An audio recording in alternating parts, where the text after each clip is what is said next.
Good morning everyone. Let me explain about world wars. At the beginning of the 20th century, the world had a population of 1.6 billion people. Industrial capitalism had changed the way many people earned their livelihood, but only in the Western countries. Some of these countries, especially Britain, were the leading industrial powers and also held vast colonial empires, spread all over the world. The world was divided into the West, which was experiencing economic growth, and the rest, whose acute backwardness was worsened by colonial exploitation by the West. Eric Hobsbawm, a historian, called the 20th century the age of extremes. Politically, the world saw shoots of democratic aspirations grow amidst the rise of fascist domination, which fostered ideologies of unquestioned power and hatred for other people. Literacy levels and average life expectancy grew immensely for all. New forms of art like movies emerged. Scientific knowledge rose to new heights, unlocking the secrets of atom and life. Women, who constitute half the world's population, got their right to vote in this period, starting with the West. Literally more than 100 nations walked to independence and freedom across the world. This was also an age of great experimentation, as people strove to build socialist societies based on the principles of equality and fraternity, or alternatively a liberal democracy based on political liberty and capitalist economy. But the same period saw the Great Depression, causing massive unemployment and economic breakdown, and 2 world wars in which millions died and the lives of many more millions were dislocated. Hence, the 20th century was a period of great expectations, experiments and dangerous developments. We shall, in this chapter, introduce you to some of these things.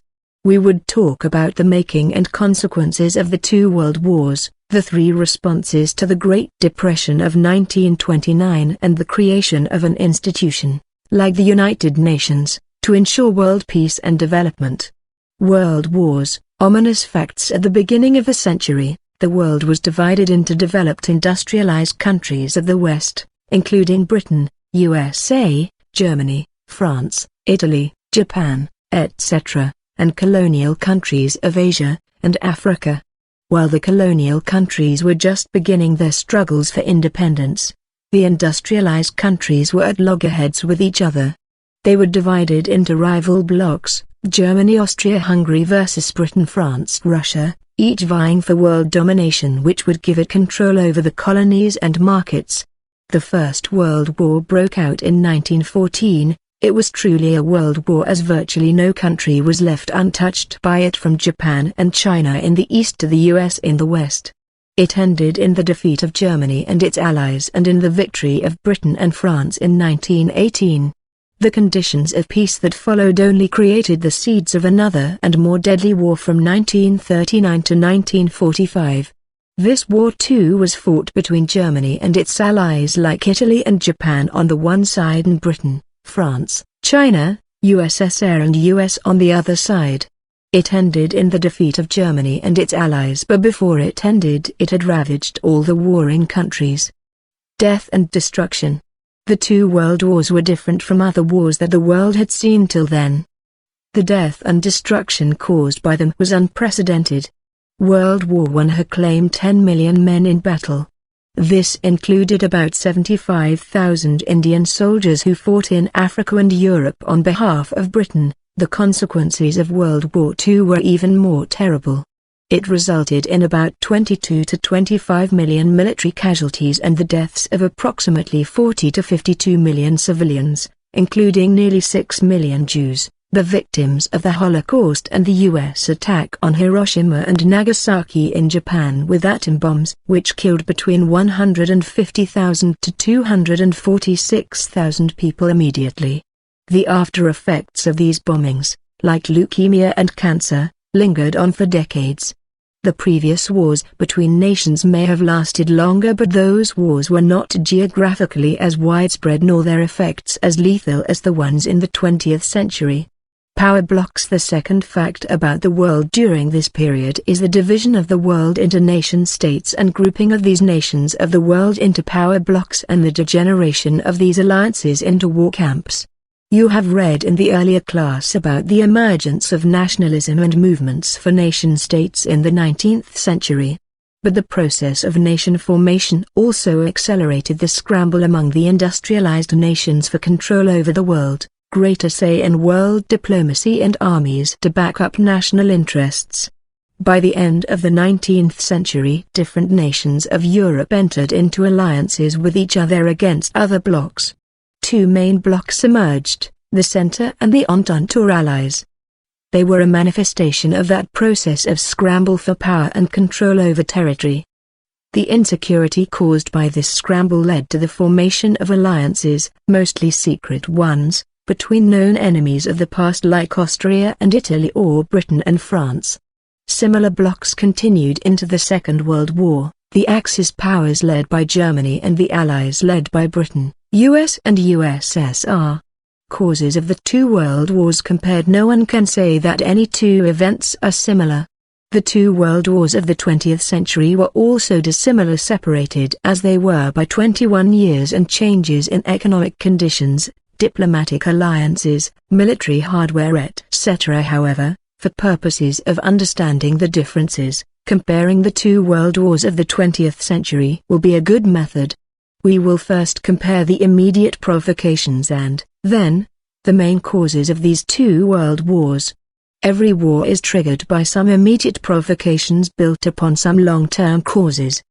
The immediate provocation for World War I was the murder on 28 June 1914 of Archduke Franz Ferdinand of Austria by a Serbian fanatic. Austria declared war on Serbia. As Serbia was with Allied powers, like UK, France and Russia, the Austrian attack on it led these powers to come to Serbia's defense. Then, the Central Powers, like Germany and Italy, allied to Austria, also joined the war, and this marked the beginning of World War I. Similarly, the immediate provocation for World War II was the German tanks driving into Poland on September 1, 1939. Hitler invaded Poland as punishment for refusing to hand over the port of Danzig to Germany. Polish territory lay between two parts of Germany. Hitler thought the takeover of Poland will also be a small military operation. But Poland had a defense pact with Britain which jumped onto the Polish side, and France joined them a day later.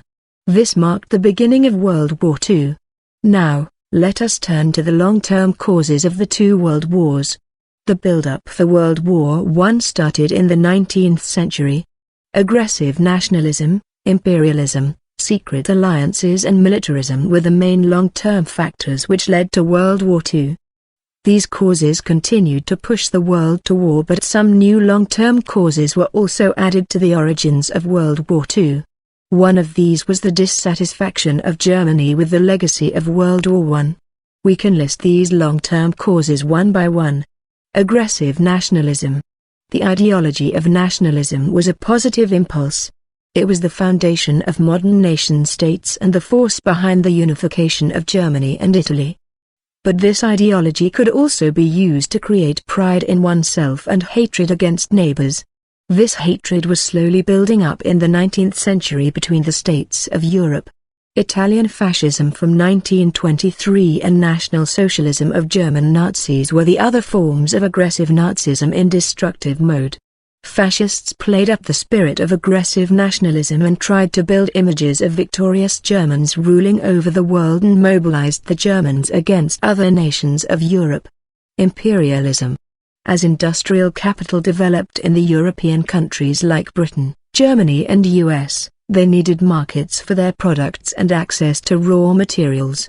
As capital further accumulated in banks and financial institutions, they looked for safe investment opportunities in colonies. Thus by the end of the 19th century there was a race for colonies between the European powers. The governments of these countries acted on behalf of their capitalists to increase their areas of influence and reduce the areas under their competitors. As new industrial powers, like Japan, Germany and Italy, emerged, they wanted to redivide the colonies, but the old powers were not ready for this. This created much stress, often leading to wars. Secret alliances. After defeating France in 1870, Bismarck, the German Chancellor, decided to isolate it. To achieve this end, he entered into a secret alliance with Austria in 1879 and with Italy in 1882. This defensive alliance was meant to partly save Austria from Russia and Italy from France. The French broke their isolation by striking a mutual alliance with Russia in 1891 and, after resolving irritants, with Britain in 1904. Russia, France and Britain formed their Triple Entente in 1907. The Triple Alliance led by Germany and the Triple Entente made the European powers jealous and suspicious of one another. Instead of real peace, these alliances created an atmosphere of fear and armed peace in Europe. Militarism. Militarism is the belief that military might is the best way to ensure security and war is a good way to solve problems. From 1880 to 1914, the military expenditure of the six big powers, viz. Germany, Russia, Austria, Italy, France and Britain, increased by over 300%, that is from £132 million to £397 million. Three things are noteworthy in the context of militarism. Each of these countries built massive standing armies, competed with each other in increasing their armaments and built a mindset among the people to support wars. A large, industrial complex producing arms emerged which constantly promoted the idea of using war as a solution to diplomatic problems. Wars usually increased their profits manifold. The special context of the Second World War. The Treaty of Versailles. World War I ended with the Conference on Peace at Versailles in 1919. This was the biggest conference as it was attended by 32 national delegations and they covered 3/4 of the population of the world. The five big victorious powers of the time, viz. USA, UK, France, Italy and Japan, participated in this conference. But Socialist Russia and the vanquished powers, for example Germany, Austria and Turkey, were not invited to the conference. Hence, those deliberating the future of the world did not have the wise counsel or deeply felt wishes of these powers. It is not surprising, therefore, that Germans thought the Treaty at Versailles was a diktat imposed on them and they had no respect or responsibility for it. To weaken Germany, the Treaty of Versailles imposed some territorial penalties and military cuts on it. Firstly, Germans were asked to return their colonies in Africa occupied in the 1880s and European areas like Alsace and Lorraine which they occupied from France in 1871. Secondly, Germany was asked to pull down its army strength to 100,000 from 900,000 during World War I. It was also asked not to have submarines and restrict its naval strength to 6 battleships of less than 10,000 tons and a dozen torpedo boats and destroyers each. The League of Nations. The Treaty of Versailles also set up the League of Nations to prevent wars in the future. Russia or Germany was not invited to become members of the League and USA could not become a member as the U.S. Congress, Parliament, refused to sanction the proposal of the President Woodrow Wilson even though he was very active in the formation of the League. Hence, even at its peak in 1934, the League had 58 members only. It was hoped that it will help eliminate wars through collective security and settle disputes between countries through arbitration or negotiation. It also set up several international agencies for conducting welfare activities like health, labor welfare and also an international court of justice for legal disputes between nations. Even though it showed a lot of promise and much was expected of it, it failed eventually to prevent Germany and Italy from violating international agreements and attacking other countries. German challenge to vengeful domination. After the defeat of Germany at the end of the First World War in 1919, the victorious Allies wanted to punish Germany for starting the war and also cripple it so that it cannot rise again. For the Germans, the provisions enforced on them by the Treaty of Versailles were slavish. This created a reaction in Germany which led to the rise of Hitler and his Nazi party.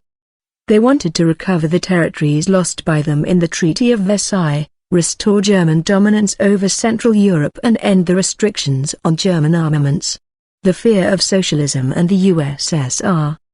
The disastrous results of First World War caused great social upheavals all over Europe, and the workers turned to ideologies of socialism and communism. All over Europe peace movements gained great popularity. In Russia a revolution took place in 1917 which resulted in the establishment of a communist state there. One of the first acts of the new government was to end Russia's participation in the war and begin peace negotiations. It became the Union of Soviet Socialist States, USSR, in 1924. The Western capitalist countries like Britain were afraid of a similar revolution in other countries of Europe and initially encouraged Hitler and the Nazis to consolidate themselves to act as a buffer against Soviet socialism. This was the policy of appeasement of Hitler. However, in 1939 Germany and USSR entered into a non-aggression pact and Hitler turned against Britain and France alliance. This started the Second World War. Hitler was able to establish complete mastery over most of West European continent. He then decided to attack USSR in 1942. In the same year Japan, an ally of Germany, attacked USA, and with this USA and USSR joined the fight against Germany. The World Wars had a long-lasting impact on the politics, society and economy of the world. These can be enumerated as follows. Enormous human cost. The first consequence of the wars was widespread deaths and injuries. As stated earlier, almost 10 million people were killed in the First and 20 to 25 million in the Second World War. Most of those who died were men and almost all of them were under 40 years of age. The two wars also established a regime of lethal arms race, particularly of nuclear and chemical weapons. The world is still living constantly under the threat of total destruction of all life through even accidental use of such weapons. Democratic principles asserted. The two wars also brought home the dangers of having undemocratic governments and greatly strengthened the case for democratization of power. With the First World War several empires also ended. The Austro-Hungarian Empire, the Russian Empire, the Ottoman Empire, the German Empire, etc.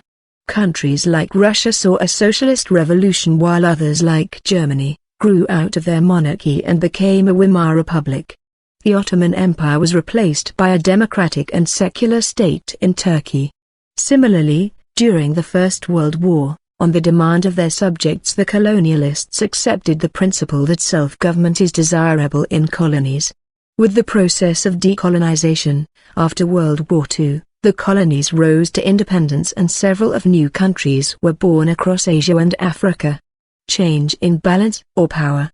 With World War I, the German, Austro-Hungarian, Russian and Turkish empires came to an end.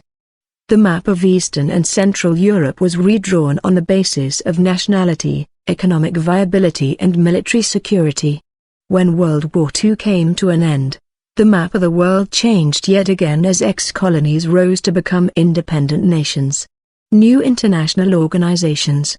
After World War I, the League of Nations was formed to resolve disputes peacefully, and the United Nations Organization, UNO, was formed after World War II. UN is a kind of world government based on four principles, viz. Preserve peace, uphold human rights, respect international law and promote social progress. It works through organs like UNICEF, UNESCO, WHO, ILO, etc. You may have heard of some of them or even seen their work. The UNO, despite being accused of becoming a tool of the great powers like USA and Russia, USSR, has managed to prevent wars on the scale of the Second World War. Enfranchisement of women. After a long struggle for political right like right to vote, British women got these rights in 1918. In the long protracted wars like the World Wars, industrial production and other services are necessary. With men away in the battlefields, more women had to work in factories, shops, offices, voluntary services, hospitals and schools.